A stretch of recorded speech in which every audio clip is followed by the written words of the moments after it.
Welcome, Barrie Trower, to White TV. Thank you. It's a very big honor for us that you take your time and give us an interview. We are a big admirer of yours and your courage that you go out with the message that there are enormous dangers in VLAN and cell phone technology.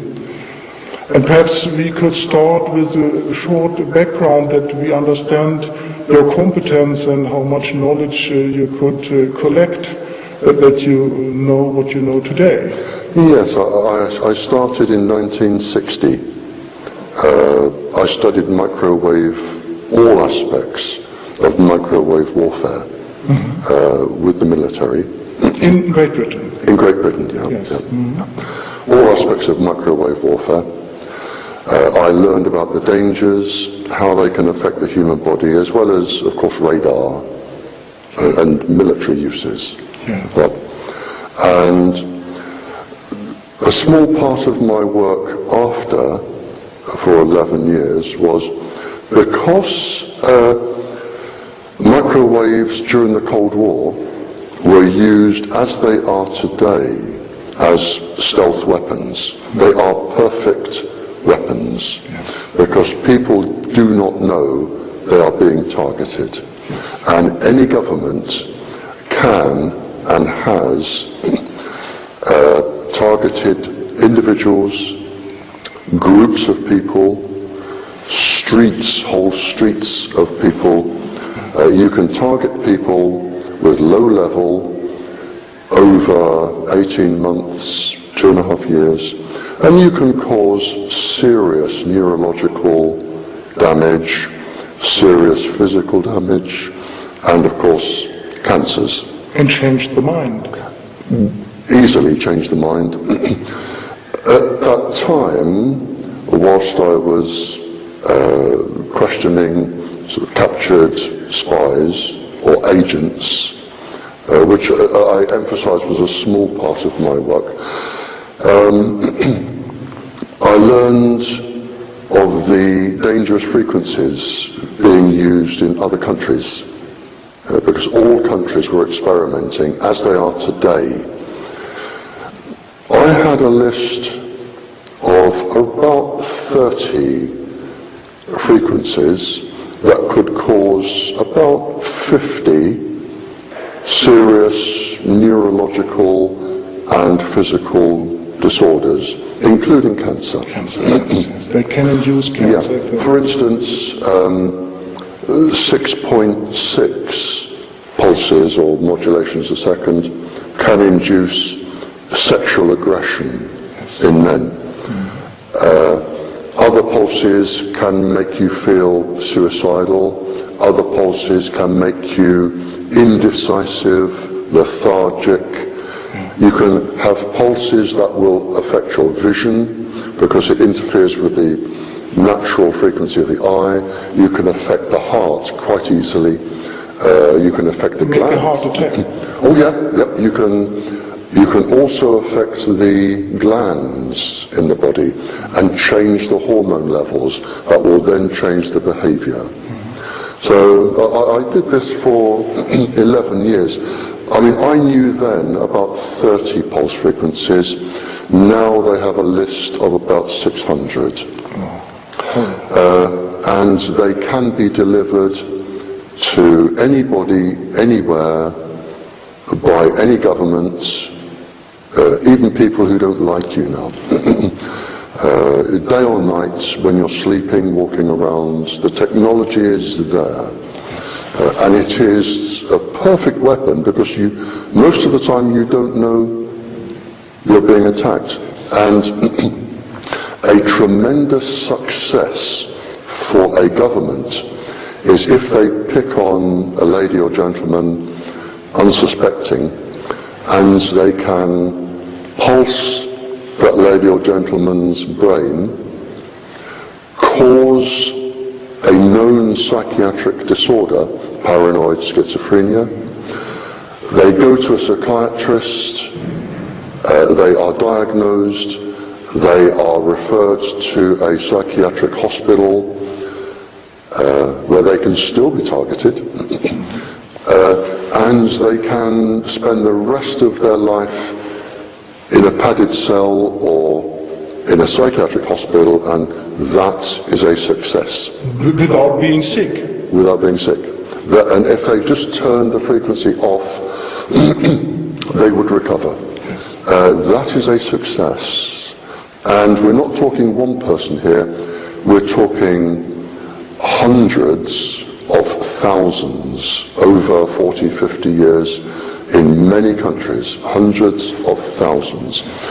And the race is on to find the perfect microwave weapon where you can just, almost like a radio, tune the dial for aggression, suicide, whatever. I heard about it.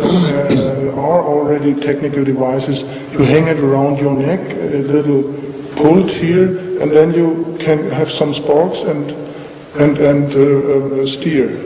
Have you heard about that? No, I haven't heard of those. No. We had in Stockholm in Sweden a horrible case some years ago where a man took the car into the pedestrians zone where no cars are allowed in the old town of Stockholm, and he killed a lot of people by just taking the car and going and driving over them. And he said to his excuse, there was a man in the corner behind me who had this, and he steered me. There are ways, I haven't heard of that method, but I have heard of other methods where people can be reprogrammed to do, for an experiment, to do what the government wants them to do. And in fact, it's incredibly easy. You can break the average person down for total reprogramming in just 30 hours. And that's without pain, without hypnosis, without drugs. The average person can be broken down in 30 hours. Usually, all they have to do is put you into a cell, no food, no water, no sound, and you're in total darkness. Absolute darkness. No sound, no water, nothing. And within 30 hours, you are hallucinating. Really hallucinating. Then, and this is so easy, I mean, I could do it. And then with, they call it synthetic telepathy. Microwaves can go right into the brain, and you hear a voice. Yes. And the psychiatrists beforehand, or the investigators, they would know a voice which you found comforting. Now, for a lady, it may be, if she loved her grandfather, it would be her grandfather's voice. Oh, really? If you are religious, it would be an angel, or Jesus, or Mohammed, or somebody. But when you've been in for 30 hours, and you're hallucinating, then the voice comes in. And of course, they can do this straight through the wall. Yes. The voice comes in, very soft, very soothing, very calming. Are you in trouble? I really am so sorry.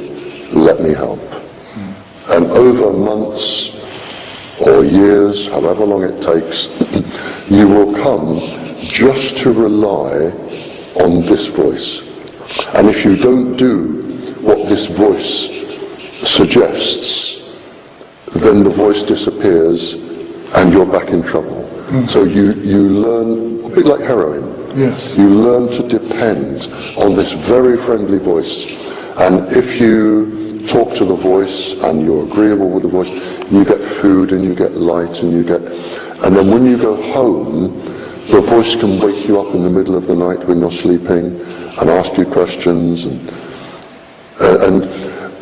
then once you are absolutely, totally dependent on the voice, like heroin, it can say, now, the problem that you've been through was caused by, and it could be a religious sect, it could be a group of people. Yeah, they always come with a false flag. A group of people, dark-skinned, fair-skinned, whatever, but it will be somebody.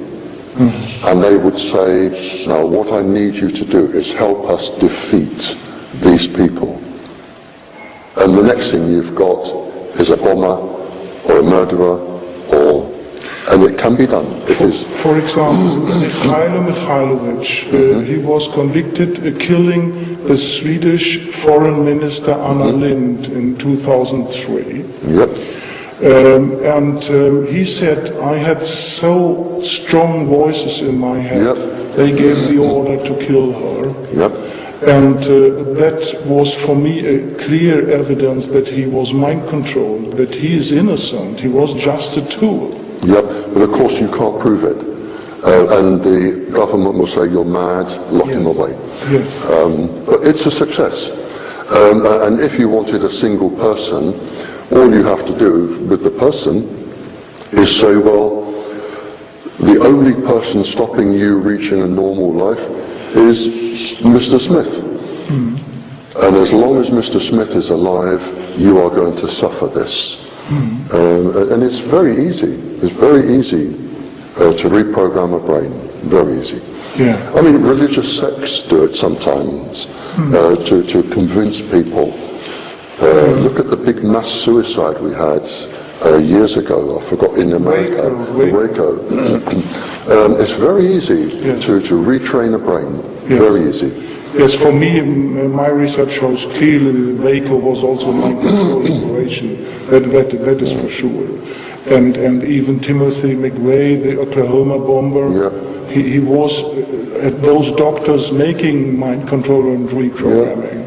But it's easily done, and of course the difficulty is finding out which people are having their minds changed by an agency deliberately, and those that really hate people and want to kill them anyway. But of course, it is a perfect weapon for that, and it's been going on for a while. Is it possible to use it on any human, or are there some groups which are more difficult to remote control? No, I think there are groups of people that it won't work on. I think so too. And I know this when I was, I use the word questioning, but when I was talking to spies and agents and international criminals and terrorists, it was over a cup of coffee, and I spoke to them as if they were ladies and gentlemen, like I'm talking to you. And if they wanted to talk, they did, and if they didn't, they didn't.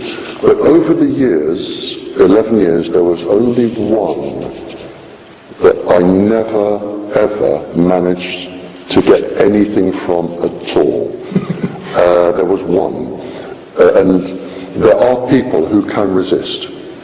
Have you a clue how he managed to? No, but there was one, and he was just totally, would not give anything away, absolutely nothing. And we would sit over coffee and have conversations, ordinary conversations about anything, the weather, football, anything, you know, and he would give nothing away.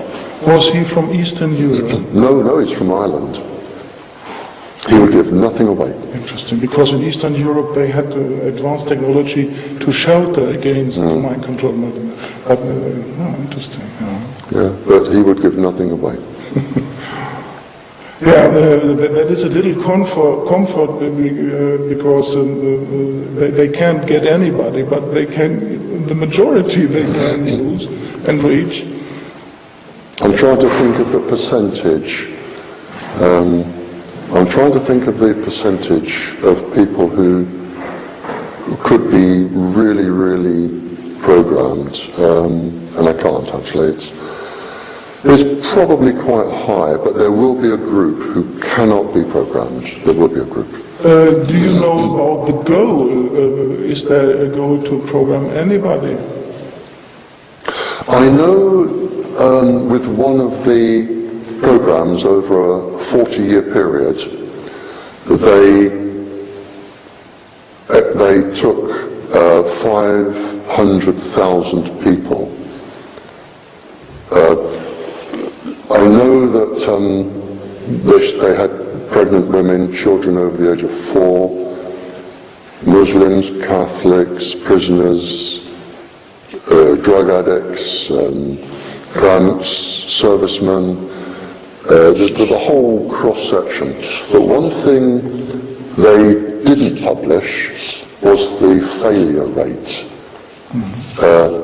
They said we can cause this by this percentage, but that they didn't publish the failure rate. They probably took the failures from one experiment and tried them with another. So it's unknown. It's unknown if you had 100 people, how many could be controlled. Probably I would think maybe between 80 and 90 could be controlled. Maybe 1 in 10 couldn't.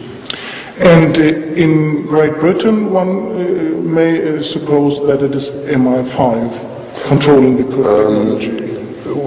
Strictly speaking, we should say England. Because the Scots, the Irish, the Welsh, I've never known any of those to do what the English government are doing. They seem to act on their own, and as far as I know, they have never ever done it. It is the English government scientists, mainly from Porton Down, the big government military research centre. Yes. Now, to give you an example, we have scientists in England and the people who control them, and these are all unelected people.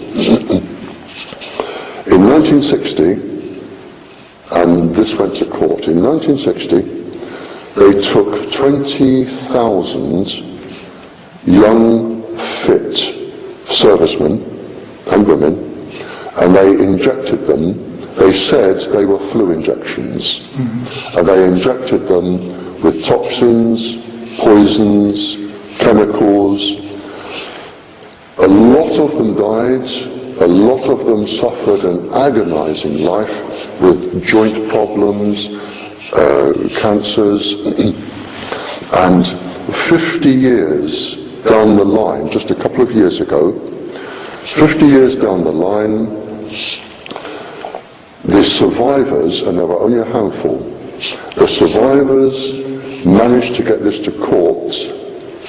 Not a single government scientist was named. They have total immunity and anonymity from the law. We have government scientists who are above and outside the law, and they have permission to kill people, government scientists. And I think this is wrong. They have permission to kill people, and they have. And they've been taken to court, but the government refused to have them in court. They settled out of court. The same was with the CIA. MKUltra is a good example. The CIA with the Canadian government. Yes. The McGill University. They were taken to court. Again, it took 50 years. Only a few people survived, and they refused to go into court and talk. They said it was government secrets, we're not going to tell you. And the survivors were paid a bit of compensation, and that's it. Not a single government scientist has ever appeared in the dock, and they have killed hundreds of thousands. Yes. Do you know something about who is behind it in Sweden? Have you heard something about that? No idea. But if they're linked to England or the CIA or Canada, and we have a scientist from Australia who was on one of the videos last night. I'm trying to think of his name. Adi, who was in the program. And this is the problem. We have scientists who are outside the law. Yes, that's a problem. And when you have scientists who can kill people and they cannot be prosecuted, then you have a problem. You know who is giving the authorization to permit the killing? Well, it's not the government, because the government are elected and they only stay for 4 years. It has to be somebody above the government, maybe the civil servants, maybe the civil servants in MI5, MI6, the Foreign Office, the military, but it has to be somebody who is unaccountable to the law. Yes, what I heard in my research when I looked into the case of the murder of Lady Diana, they say it is Prince Philip, the husband of the Queen, who is in charge of MI5 and MI6. Could well be. I mean, I heard when Lady Diana was dating Dodi Fayed, the young gentleman Dodi Fayed, and she was becoming, it looked, romantically involved. Yes. The one thing the British government, and I know this, would not tolerate was a member of the royal family marrying a Muslim. And being pregnant with them. And being pregnant with a Muslim. Because the Queen is a state church chief, and that would be trouble. So there was no way they were ever going to allow that. Yes, that's I heard as well. From a British agent who is one of my clients, he told me over a year, we're not supposed to allow. Yeah. And I heard also that the driver was mind controlled. It is possible. It is perfectly possible. Yeah. Absolutely possible. No one will ever know the truth, but I suspect that you're not the first person to say to me that Prince Philip was behind it. Yes, yes. You're not the first person to say that. Because when all is said and done, the royal family is a business. Yeah, the institution of power. It is a business, and the royal family, they have one aim, and that is to keep the royal family. No, and to keep power. It's and power, yep. It's not so much money, but no, not money, power. but they will stay the royal family. Yes, yes, yes. I see that as well. Yeah, it's horrible. Yeah, that is very interesting. Do you know about technology giving shelter against those microwaves going into the brain or making cancer or heart attacks? How do you mean giving? That you are not open for that you perhaps have a device that you hang around the neck, giving a shelter against this. Right, I don't know how they can work. For the simple reason that when microwaves, if I were microwaving you, I would be sending quite a wide beam to your head. And the microwaves, like all waves, travel in straight lines. They all travel in straight lines. Now, if the microwaves are going into your head from a beam, like if I was shining a torch into your face, if you're hanging something around your neck, that will not deflect a torch beam down to your chest. So the only thing I know that can deflect an electromagnetic wave at the speed it's going, which is the speed of light, unless you have your neutrinos, which theoretically can exceed the speed of light. The only way you can deflect them is to have something with an enormous gravitational field. The only thing known to me in the universe that powerful is a black hole in deep outer space. But we can't hang it around. You can't hang a black hole around your neck, no. So how something here can stop a wave travelling at the speed of light going for your head? I don't know. I'm not saying the people that make them are lying. I've never tested one, and they may work. I can't see how they work, and if they do, I would love an explanation. Yes. I really would. Yes. Well, we heard that the East German Stasi, the Secret Service, DDR, they had credit card-like pieces they could put beneath the collar here, and that should have given a shelter. You have never heard about that? The only way I think something like that could work is if they transmit outwards. If you have something and it is transmitting outwards, then you will have what in the war what is known as jamming, because you could jam radar. If you send a frequency back and it matches the frequency coming in, you have destructive interference. And destructive interference, the waves cancel each other out, and it ends up as heat. That is the only way I know to destroy a wave, is to jam it. So if they're given something that sends out a little frequency, that will jam it and that will work. But if it's something under the collar, I don't know how it would work. Have you heard about scalar waves and other form of waves compared to electromagnetic? Now,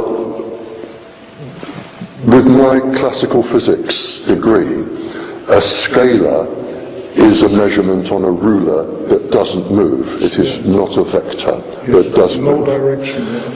But I do know that Tesla waves can now be described as scalar, which are your neutrinos. And I know when I did at university, the nuclear and atomic physics, I can remember to this day doing calculations with neutrinos. Oh, really? Oh yeah, absolutely. I can remember doing calculations with neutrinos, and I can remember it. I can remember the lecture because the calculations came out faster than the speed of light. Yes, exactly. And I asked the professor, and I said, "This is impossible. I must be wrong." And he said, I must forgive me. And she said, "No." She said, "They will come out faster than light. They are particles which, as far as we know, can exceed the speed of light." We debated this, and we left it open that maybe they existed, and maybe they could travel faster than the speed of light, or maybe there's something we don't understand, and maybe they do travel at the speed of light, but they're not electromagnetic waves, they're particles, and it may be possible to accelerate a particle. Because theoretically, if you now start to travel faster and faster and you reach the speed of light, what happens is your mass increases. And your mass will increase and slow you down. And if you go faster and faster, your mass increases more and more and more, but you can never reach the speed of light. They find this with the cyclotrons. That the particles, their mass increases. Now, maybe with your neutrinos, even with the mass increasing, they can still accelerate, or maybe the mass doesn't increase and they can accelerate. And nobody knows the answer to that in the world. But I do know that they are so fast and so small. And the professor said to me, travelling from outer space, they can go right through the planet, through the centre, out the other side, and not interact with a single atom. They won't touch anything. They won't touch the atoms in the ground, they won't touch the atoms in the lava, the magma, the iron core, they come out the other side, they won't touch a single atom in the oceans, and they whiz straight through. And I thought, it's just almost unbelievable. That's why those neutrino traps are so big, because they try desperately to catch them. Yeah, and they probably can catch them. Yes, but there must be a kind of technology. My research in mind control gave me a clue when the victims told me, the targeted individuals, the first thing we do when we feel they are microwaving us, we go into a Faraday cage. Yeah. And that is not a success, because they are still targeted. And how is that working? Because usually an electromagnetic wave is not passing through a Faraday cage. And then I got the hint that, they are using scalar waves based on neutrinos. And then, of course, neutrino can pass. Yeah, because it has no charge. Yeah. So it can go straight through. So in some way, not every technology, but some of the technology targeting people must be based on scalar waves. Yeah. And there may be, to my knowledge, there are 16 subatomic particles. They may be using different subatomic particles as well. So I would agree with you, that is possible. And one of your big messages is that the cell phone technology and the Wi-Fi, the wireless computer which we have, is very practical, and there are a lot of danger connected to this, and people don't know it. There is a lot of danger. As a scientist, microwaves react with water, and we are made of water. Our brains are made of water. So any microwaves going in the body must react with the water. And when you react with the water will change, the water goes around the cells, the water-based layers. You change the surface of the cell. And when you change the surface of the cell, you change the signal transduction and the cell cycle timing. And it goes on to the DNA, and you can change everything by microwaves. Yes. And therefore people get cancer and other problems when they live close to this broadcasting devices on the roofs, on the houses, and so on. And in your speech yesterday, you came with compelling evidence that it is connected to that. There are 14 epidemiological studies, one even carried out by the industry itself, and they said this causes cancer. There are 5 high court cases that prove this. So, only in no, 3 in Austria, 1 in Italy, and where was the other one? I can't think of the country with the other, but there are 5 to my knowledge, and 19 other legal judgments where proof wasn't required. Scientifically, a magistrate or a judge who's not a high court judge or a mayor listened to the evidence and said, turn it off, take it down. Yes. And then it was better. Then it was better. And you told us yesterday about the farmer in Africa. Oh yes, is this the one to do with the ants, or the one to do with the American military base? There were 2. But the one with the ants.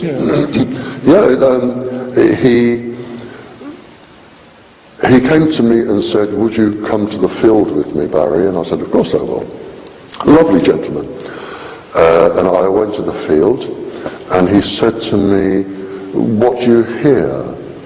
And then I said, well, there's sort of an animal baboon in the trees over there, and there's something moving over there that I hoped wasn't a lion. And he said, you shouldn't be able to hear me speak. He said, normally all of these bushes would be covered with bees pollinating. And he said, as soon as that transmitter went up, I lost my bees. He said, within a few months, my ants were lost. They disappeared. And we know that microwaves affect bees enormously. I've given a whole lecture on just bees. We know that the navigational system of ants is based on the Earth's magnetic field, the same used by bats, birds, fish, other creepy crawlies,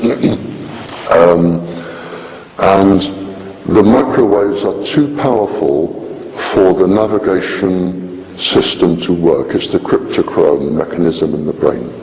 It's too powerful. And so as soon as you put an animal in a magnetic field, they get lost. And they can't come back, or they will leave to find an area where they feel comfortable again. And this gentleman, and this is right across this country, he lost all of his fruit, which means he's now got to buy fruit, or which means the country has to start importing fruit. And he's lost his trees because the ants, whilst they crawled all over the plants, they licked the sap. They didn't eat the plants, and any locusts or insects that landed on the plants, the ants attacked them to protect their plants. So he's totally lost his farm, and that isn't one farm, that all of the farms are suffering, which means the country now has to start importing food because it's not growing it, and it has to start importing drugs because people become sick, and it has to start importing medicines because in this country they were all vitamin C producing plants, and once you lack vitamin C, you're looking at scurvy. So now you've got to try and prevent scurvy. And the countries that are causing the problem, in this case the United States, they are the very first people to come in and offer aid. Yes. Problem, reaction, solution. Yep. And then in return for the aid, military base, land, mines, yep. Yes, that's what they want. Yeah, that is really horrible. And was also extremely disgusting for me to hear yesterday that especially women are targeted, and that they suffer more because the follicles are deformed. Well, yeah, I mean, and they do know this because experiments were carried out, and I've read the papers, experiments were carried out in the Cold War on pregnant women with different levels of microwave irradiation to see how many genetically deformed children could be born, how many miscarriages. I know with the miscarriages it was 57.7% of women had miscarriages from low-level radiation. And so when they start putting Wi-Fi in schools, and you've got little girls in schools with all of the eggs in their ovaries that are going to be their future generation, you know, I contacted the authorities and said, you know, you can't do this because you're going to produce genetically deformed children and miscarriages. And they totally ignored me, and they're still putting Wi-Fi in schools. And the evidence is there that the girls, when they get married and they have children, there is a very high risk of a genetically born girl. But the DNA in the eggs, in the follicles, they suffer 10 times more than all of the rest of the DNA in the body. So even if they use a safety level, it's a factor of 10 out anyway. And it's irreparable, it can never be repaired, that particular mitochondrial DNA. Which means that if you have a girl with the DNA damage, her child will get the damage, and then her child, right the way down the female line until there are no more females left in that line. And this is what they're doing. And they know with Wi-Fi in schools, because a girl can be irradiating her ovaries from the age of 5, if she goes to university, to 24, 19 years. She's sitting in front of Wi-Fi and it's transmitting straight through the ovaries if you look at how they sit. And how was with boys? The sperms also can... Well, boys are slightly different because girls are born with all of their eggs and they can be irradiated from birth. The boys will not produce sperms until puberty. But in saying that, there are several papers that now show that with Wi-Fi the sperms are also damaged. Yes. So you have the sperms and eggs, and of course if you've got a damaged sperm and a damaged egg, it's horrific. Yes. The thing is, they know this, and the only reason they're putting Wi-Fi in schools is because if you're going to put it into, let's say in Denmark, 10,000 schools, I don't know, it's cheaper to use Wi-Fi than get workmen to drill holes to put the fibre optic cable or the phone cable through. You save maybe £1 million. And that's why they're doing it. And it's cheaper now to save £1 million and have genetically damaged children in 35 years' time. I also heard already more than 10 years ago that don't give a cell phone to your children. That's true, yeah. Because why is it especially dangerous? Well, children are growing. The nervous system is growing. The bones are growing. The immune system is growing. The brain is growing. Everything in a child is growing. And if you put microwaves through growing parts of the body, you can affect the growth. You can deform the bones. You can alter the chemistry of the bone marrow that makes the immune system. You can affect the way the brain works. And these are growing. So if you change it, it's going to be changed for life, unless it can repair itself. So what you're doing is you're effectively changing the growth of the child. And a child isn't fully grown until they're 28. 28. The last thing to form is the clavicle, the shoulder blade. So really, if you want to be strict here, a child should not be exposed to microwaves until they are 28. And I had some thoughts about what can we do about it? How can we improve it? And I had an interview with Professor Konstantin Meil in Germany, who is a physics professor and the leading researcher in scalar waves, because he made the experiment from Nikola Tesla, the Wardenclyffe Tower experiment, in a very tiny scale, and sells this so that everybody can follow that there are a special kind of longitudinal wave which we call also Tesla wave. And he said to us, if the cell phone industry would use only scalar waves to communicate with people in a cell phone, then you have a kind of peer-to-peer connection directly from the ringer to the receiver. And because it is a longitudinal wave, it is not going around anywhere, making no electrosmog, and making it more healthy. And nobody can eavesdrop on it, because this is not a transversal wave going everywhere, but only between those two persons. So the Secret Services can't listen to us any longer. And he says, In this scalar wave, you can transmit enough energy to the cell phone that you don't need a battery. Because the scalar waves have a lot of over-unity effects because they collect the neutrinos on their way.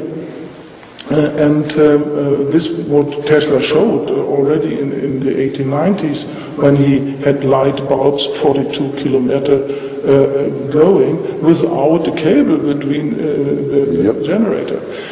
So for me it sounds perfect, and I know from some Germans who made their own cell phones on scalar waves between Berlin and St. Petersburg. It was worked perfectly, and then the guy went from St. Petersburg to Australia, so it was through the Earth, and it was perfect connection, no battery needed. So it is more cheap, it is more health, and they were so surprised. Some of the frequencies already were occupied, so somebody here on Earth is using that technology already. I mean, if that works, it'll be brilliant. Yeah. If that works, it will be brilliant when it comes in. But as you said yesterday, it may be 20, 30 years before the whole system is up and running. Yeah. And the mobile industry, they're still putting up their transmitters, so they're not going to take them all down at the moment. Yes. But I mean, you're right, if it does work, it's brilliant. But if you say the Secret Service can't listen in, I can't see him getting a license to do it, because the beauty for the Secret Service is that they can watch, listen, and check every single person in the country. They can even watch you when you're in bed through the wall and see how many people are in bed with you. If you put your cell phone down and you're talking to the doctor or a lawyer or somebody, they can listen to what you're saying. They can, if they want to, they can listen to every single thing you say and watch everywhere you go 24 hours a day, and there's nothing you can do. They can even watch you go to the toilet. There's nothing you can do to stop them. Yeah. And I heard that in every cell phone signal there is a kind of noise also. Yep. And that they can modulate the noise and put in information to influence your mind, or also get back information. Oh, that's done. Yeah, they're using that in shops. A shop was taken to court, and it was in the United States, with this system and using auditory hallucination or synthetic hallucination. A shop was targeting people coming into the shop, and the inventor was told that it would only be used to stop people shoplifting. That when they came in, if they wanted to stop them shoplifting, they would send a message saying, "We're watching you, don't steal that." But as soon as the inventor finished, the shops and maybe the governments, but somebody said, "Well, hang on, if we change the message, instead of saying don't steal that, buy it, we will make a profit." And a shop made, I think it was $600,000 using this in 9 months, and they were taken to court. But the government argued, from the transcript I had, the government argued that the system was harmless and no laws were being broken. It is not against the law to send somebody a message. And it was not a subliminal message, it was auditory, synthetic telepathy. They're arguing that it's like music. The message goes into the brain and you hear music. And the lawyers couldn't find a charge because it wasn't against the law.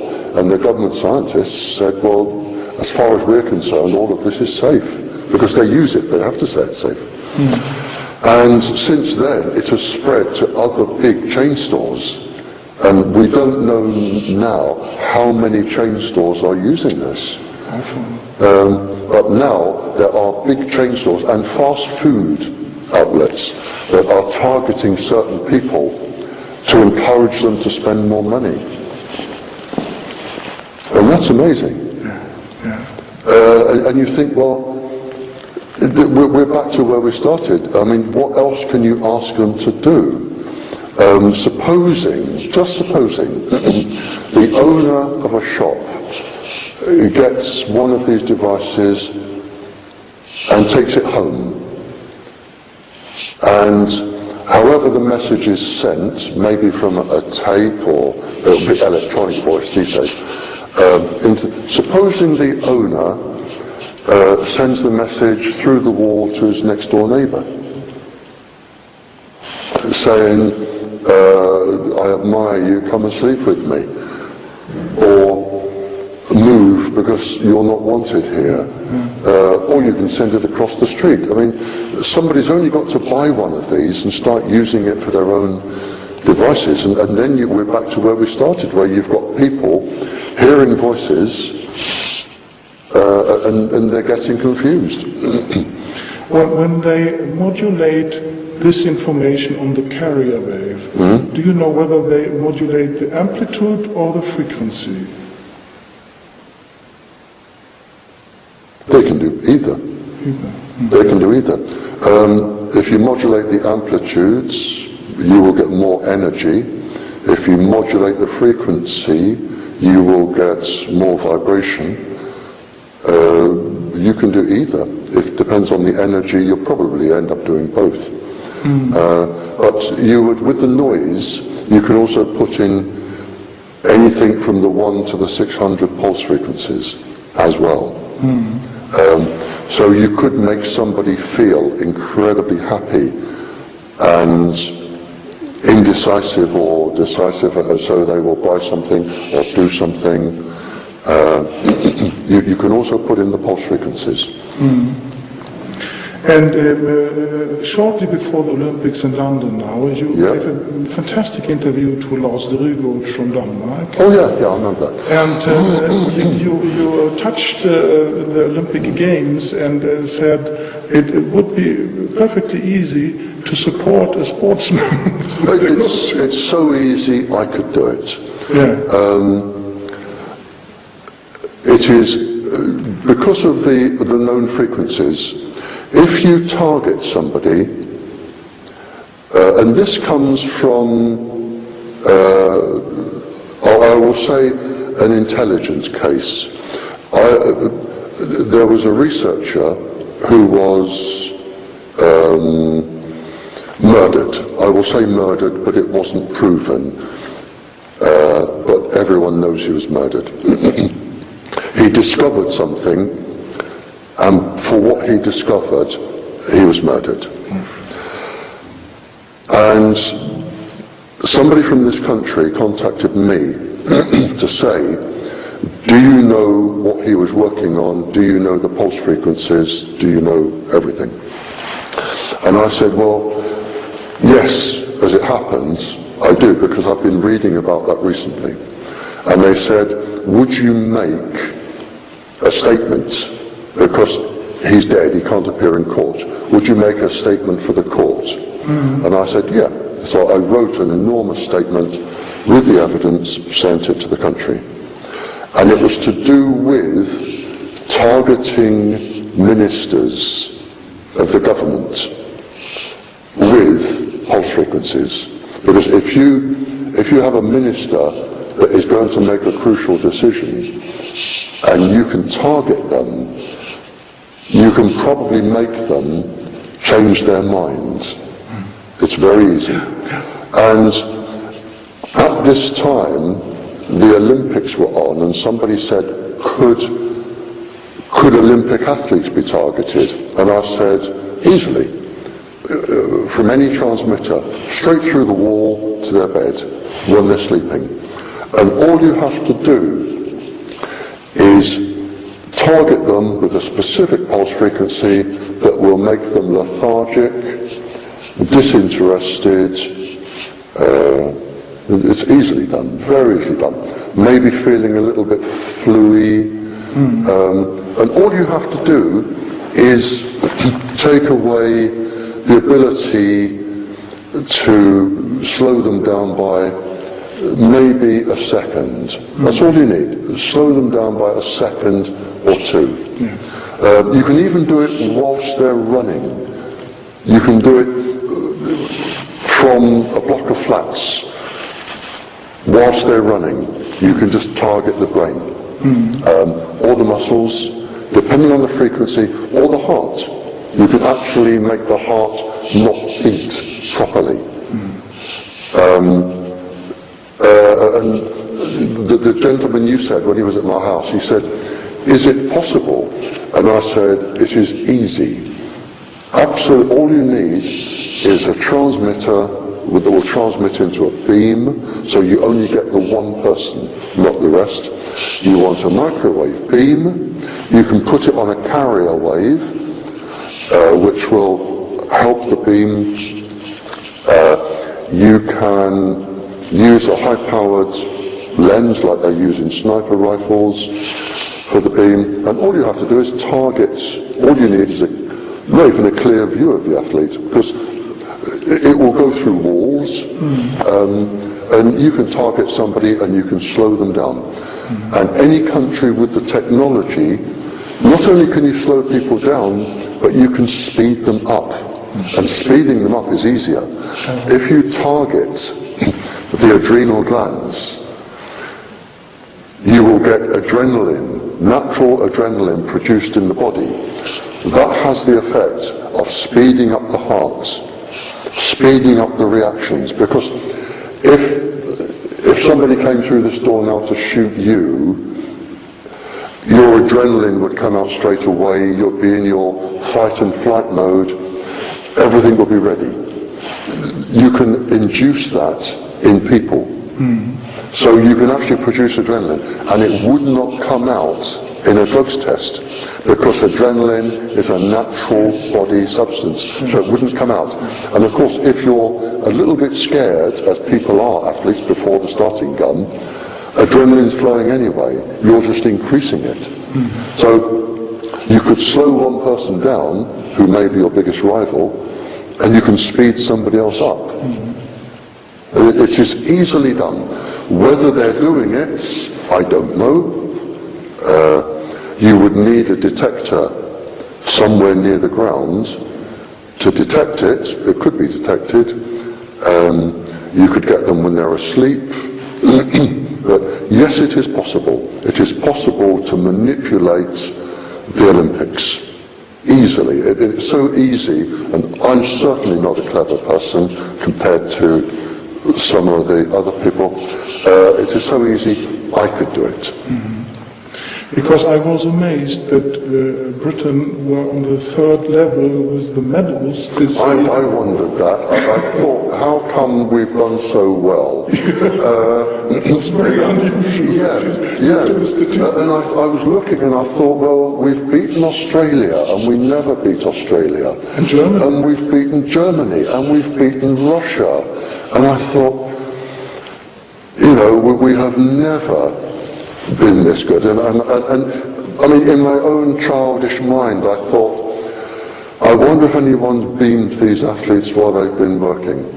And of course, you can't prove it. It is the perfect sports drug.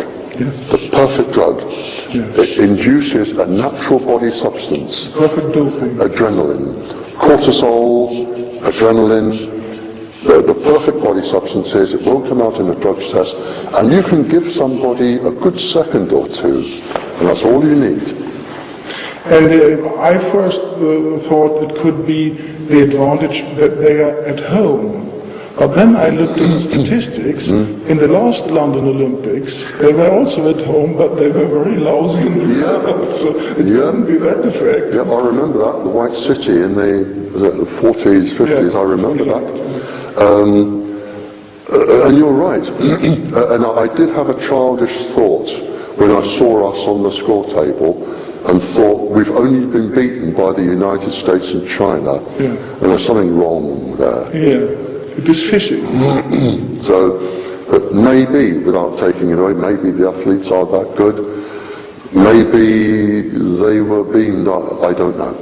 No, we can't. No. Would you like finally to address something to the audience? I think what we need is we need to find honest people with enormous power. The only way, I think there is only one way out of this. I think if I can get a message to people that the world will sit up and listen to, if I can talk to kings or queens, which I have done, if I can talk to kings or queens, and if we can have a king or a queen who is prepared to stand up for the children of their country, prepared to stand up for the victims of illegal experimentation, which are their people, they are their people. If they are prepared to defend their people, and they are prepared to make a nuisance and demand government action, because the kings and queens, although they have in some countries, no power to control government, they can make a nuisance of the government. They can call press conferences and they can say, I do not have the power to stop you as a government, but I am your king, I am your queen. And I want you, as members of the press, to investigate and stop ordinary children, human beings, being targeted by illegal government scientists and killed by the scientists. I want my judges to investigate and bring these people to trial. I want Wi-Fi taken out of schools because I do not want my people to suffer any more genetic damage than nature would ordinarily cause. Yes. So a king or queen who was brave could do that, could call a press conference and could say to the press, make these people stop. I want you to hound these scientists, follow them home, get some papers, find a whistleblower, print what they're doing. Let's get everybody on one side and get these murderous killers stopped. Yeah. And a king and a queen can do that. Yes.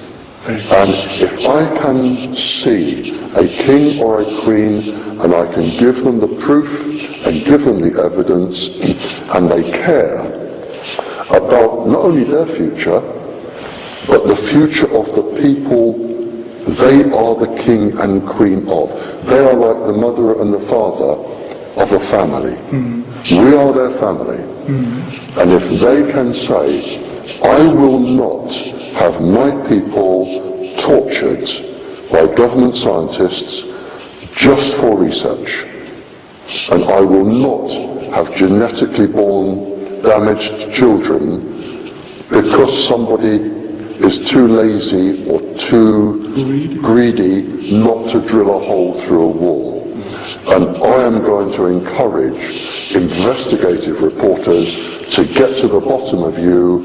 As difficult as it is for them, they have my permission to do anything they want. We will have this exposed. And only a king and a queen can do that. We've got to go to the top, and if you can send this to the king and the queen, or the queen here, I will be very, very grateful. Or any king and queen. They have got to come in to protect their people and their country. And we've reached the stage where a gentleman, and I agreed with him sitting there, it may have been you, lying in government is now endemic. All senior government officials lie all of the time. Lying is so commonplace, it is now normal. It is normal to lie. They wouldn't know the truth if it jumped up and bit them on the backside. Everybody lies all of the time. It is endemic right through government.